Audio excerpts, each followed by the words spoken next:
कुछ आक्रांता ऐसे हुए जो महिला का सम्मान नहीं समझते थे और वे छोटी छोटी बच्चियों को भी उठा के लेके चले जाते थे। तो धीरे धीरे समाज में परिवर्तन आया, क्योंकि प्रत्येक व्यक्ति अपने आप को सामाजिक रखना चाहे। तो उसने क्या काम करा, जैसे ही बच्ची 8-10 साल की हुई उसका विवाह कर दिया।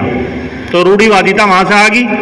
करा तो था ये कि भाई सामाजिक प्रक्रिया में चले जाएगी हमारा, हम उससे निजात पा जाएंगे, पर वो परंपरा बन गई, आगे चल गया। सभी लोग क्या करने लगे, 10-12 साल की लड़की हुई, जब उन आक्रांताओं से पीछा भी छूट गया तब भी वो परंपरा जारी रही बाल विवाह वाली। तो उसको निजात पाने के लिए ऋषियों ने बताया कि भाई वो अविद्या है, इससे पीछे हटो और बच्चों का सही समय पे विवाह करो। तो वो प्रथा धीरे धीरे लोगों की समझ में आई, हाँ भाई ये चीज़ गलत कर रहे थे हम, जब तो परिस्थिति थी, और फिर वो दुरुस्त होगी। ऐसे ही ये जो मूर्ति पूजन का आडंबर चला, हम जड़ को पूजने में लग गए, यो भी पुरानी प्रक्रिया है और ये नितांत जाने कितने वर्षों से चली आ रही। तो इसे छोड़ने के लिए हमें उन लोगों को जागरूक करना पड़ेगा। हम उन्हें हटा नहीं सकते कि भाई तू वहां मंदिर में ना जाइए, भाई जा, पर इसका महत्व जान। यो जो जल लेके जा रहे आप, इसे जिसने जल दे दिया उस परमपिता परमात्मा ने दिया, और वही चीज हम उसे अर्पण करने जा रहे, उसका क्या प्रभाव है। जो चीज किसी ने हमें दान दे दी हमारे कल्याण के लिए, और हम वही चीज उसे लौटा में, तो क्या उसका प्रभाव पड़ेगा? नहीं पड़ने का, क्योंकि किसी से प्राप्त चीज को उसको वापस कभी नहीं दिया जाता। जो हमने प्राप्त कर ली वो उसने हमारी सामर्थ्य के लिए दी। तो ये एक बड़ी समस्या है और इसका समाधान केवल ज्ञान द्वारा ही कराया जा सकता है, अन्यथा कोई रास्ता नहीं है। बस बताओ ये अविद्या है और हम इसमें पड़े हुए हैं। इससे हम धीरे धीरे जैसे हमें ज्ञान मिलेगा तो हम भी बाहर निकल जाएंगे और भी बाहर निकल जाएंगे, हम उन्हें उससे अलग नहीं कर सकते। ओम। मास्टर जी का बहुत बहुत धन्यवाद, बहुत अच्छी बात बताई। महर्षि ज्ञानंद ने भी इसी पे जो है बहुत जोर दिया, विद्या को हटाने के लिए नियम भी दिए, और जो वाद विवाद था, विधवाएं थी, पहले में जिंदा ही जलाया जाता, तो महर्षि ज्ञानंद ने बहुत जो है इस चीज पर अपना फोकस रखा। और ये रूढ़िवादिता ज़्यादा दिनों से नहीं चली, 350 साल हुए। कहीं धरती में तस्वीर दाब दी अकजोली लिकड़िया, इसमें जो है सत्यार्थ प्रकाश के एक समोल्लास में जैनियों के बारे में लिखा भी है। और मैं भाई अशोक जी से निवेदन करूँगा कि वे आवें, और समय जो है आपके लिए 5 मिनट पूरी है। मास्टर जी 6 मिनट ले गए, भाई इशारा कर दियो जब टाइम हो जाए। कोई बात। ओम। सभी को नमस्ते जी। नियम के अनुसार ही बोलना है। हाँ बिल्कुल। ओम। जैसा मास्टर जी ने बताया, बड़ी अच्छी बात बताई। यो जो महाभारत के बाद में सभी जो है विद्वान पुरुषों का सब खत्म हो गए थे, और इन पंडे पुजारियों ने अपने स्वार्थ में सब यह कानून बना लिए थे। तो जब से ये रूढ़िवादिता चली, यानी पहले कहीं भी नहीं था, ये तो आर्यों का देश था, आर्य ही पद्धति थी यहाँ सब। और जैसे मास्टर जी ने बताया कि वो इसे निकलने के लिए थोड़ा सा उन्होंने आसान तरीका बता रखा हमें। जो लोग फंस रहे वे तो नू कह रहे कुछ करने की ज़रूरत नहीं, गंगा में नहा लो पाप सारे ख़त्म। तो कितना आसान, जिस देश में गंगा नहाने से पाप सभी धुल जाते हों, उस देश में जो है बढ़ते अपराधों को रोक लगाना बड़ा मुश्किल है। कैसो लग जाएगी रोक।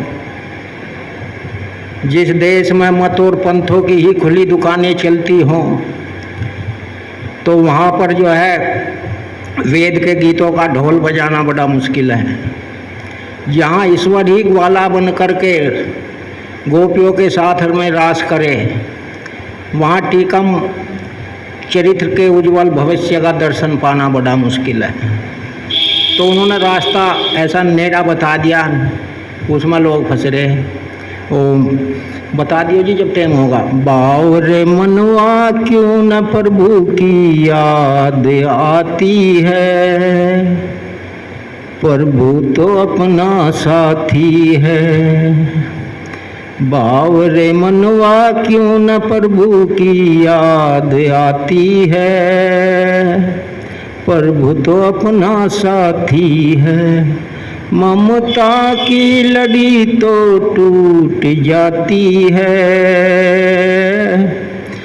बावरे मनवा क्यों न प्रभु की याद आती है। भाई बंधु कुटुंब के झमेले, ये है 4 दिन के समझ ले ये मेले। अकेले ही जाती वो सूरत जो मन को भाती है, बावरे मनवा क्यों न प्रभु की याद आती है, प्रभु तो अपना साथी है। जाने वाले जग से हैं जाते, माना लौट के भी वे हैं आते। बातें नहीं हो पाती अपनों से, उनकी याद सताती है, प्रभु तो अपना साथी है। ममता की लड़ी तो टूट जाती है, बावरे मनवा क्यों न प्रभु की याद आती है। कर्म नेकी के कुछ तो कमा जा, जाने पर याद तेरी जो रह जा। राजा हो या रंक सभी को मौत आती है, बावरे मनवा क्यों न प्रभु की याद सताती है।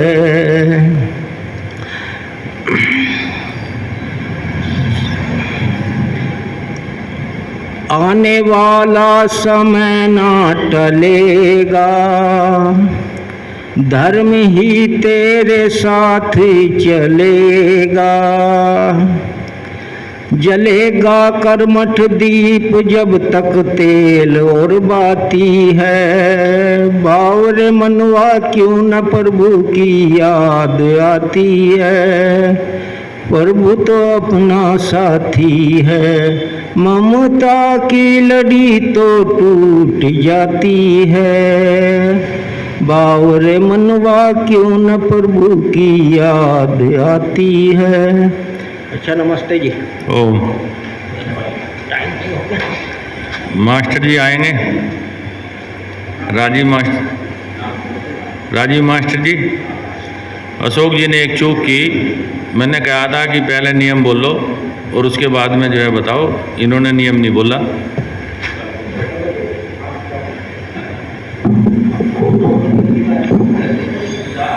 ओम मास्टर राजीव जी 4 मिनट आपके लिए हैं,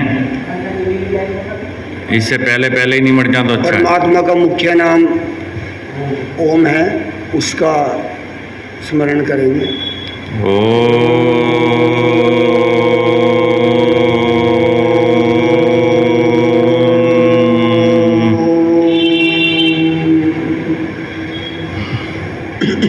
आर्य समाज का छठा नियम है,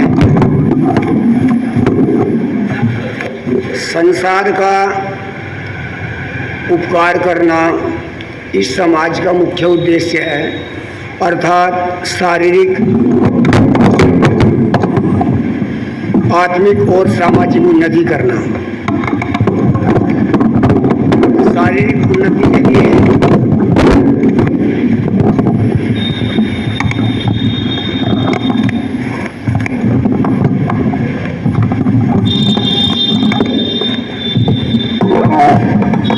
शारीरिक उन्नति के लिए पहले भी बताया गया है कि सबसे पहले हमें जो आहार है हमारा वो कैसा हो, उसी के अनुसार हमारी शारीरिक उन्नति होगी। सात्विक भोजन है। और बात सामाजिक की चली, समाज की चली, तो समाज की उन्नति के विषय में तो यह है कि जितने भी प्राणी हैं सभी को भोजन मिलना चाहिए। प्रारंभ में एक अंग्रेज हुए हैं चार्ल्स, उन्होंने कहा था कि इस नियम को पढ़ने के बाद कि भाई जो छठा नियम है स्वामी जी का उन्होंने पढ़ा, उन्होंने कहा कि भाई इसकी जो उन्नति का रास्ता लिखा है कि शारीरिक, सामाजिक और आत्मिक उन्नति कैसे हो।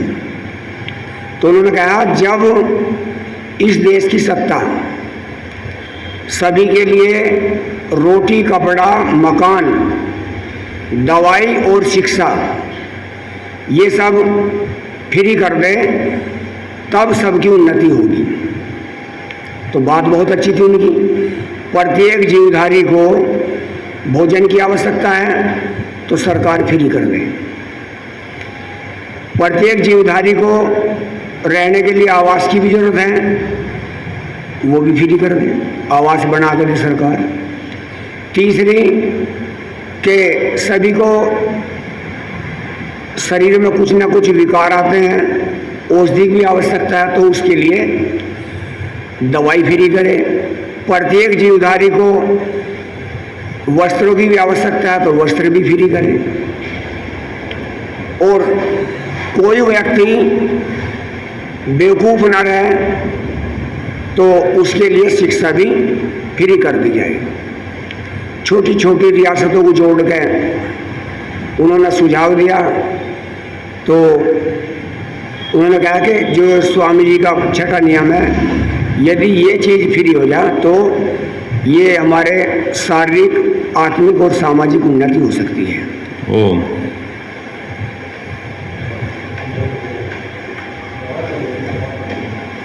बाबूराम जी आए।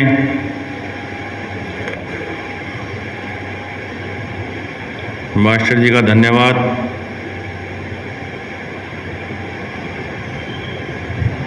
उठा नहीं जा रहा क्या? टाइम थोड़ा दिया जाएगा आपको, आ जाओ, कभी बैठ के जाम हो जाओ। 3 मिनट का समय है आपके लिए। और नियमों के अनुसार कौन सा नियम है आज? नियम चाहिए कोई सा ही बोल लो आप, और उसी पे बोल लो, ये छूट है आपको। ओम। वेद, सब सत्य विद्या और जो पदार्थ विद्या से जाने जाते हैं उन सब का आदि मूल परमेश्वर है। इस मंत्र के अंदर यह बताया है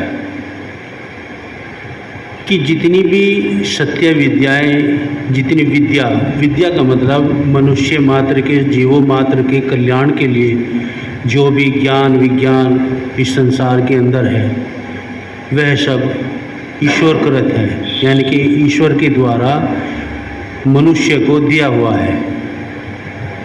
इसलिए वह परमात्मा की वाणी है और वह वाणी किसी एक ग्रंथ के अंदर तो दी नहीं, वेदों के अंदर दी है। वेद हैं 4, ऋग्वेद, यजुर्वेद, सामवेद और अथर्ववेद। इन चारों वेदों के अंदर परमात्मा ने अपना ज्ञान विज्ञान दिया है और यह सोच करके दिया है कि जब कभी भी मनुष्य को अपनी ज़रूरत समझेंगे तो इन किताबों में से उठा करके देख लेंगे और अपनी आवश्यकताओं की पूर्ति कर लेंगे। जो सबसे बड़ा ऋग्वेद है उसके अंदर उस परमात्मा ने औषधि आदि, पूजा पद्धति इत्यादि का जो है ज्ञान विज्ञान भर रखा है। और जो यजुर्वेद है वो विशेषकर पूजा पद्धति के लिए ही है। स्पेशलिस्ट कहिए एक किस्म से जो अधिक उसके अंदर ज्ञान है वो यजुर्वेद के अंदर है। और सामवेद का गायन विद्या और इसके अलावा भी जो हम भजन उपदेश करते हैं गायन के माध्यम से या मंत्रों के माध्यम से, ये इसका भी सब ज्ञान विज्ञान सामवेद के अंदर है। अथर्ववेद के अंदर जो हमारे कल पुर्जे, मशीनरी, अस्त्र शस्त्र इत्यादि जो विज्ञान है, यह सब मनुष्य के लिए उस परमात्मा ने दिया है कि जब कभी किसी दूसरे जीवों के द्वारा या अपने शत्रुओं के लिए यदि अपनी रक्षा करनी हो तो अपने अस्त्र शस्त्र इस ज्ञान विज्ञान से बना करके अपनी रक्षा कर सकता है। इस प्रकार से उस परमात्मा ने हमें जो है वो ज्ञान विज्ञान दिया है। ओम।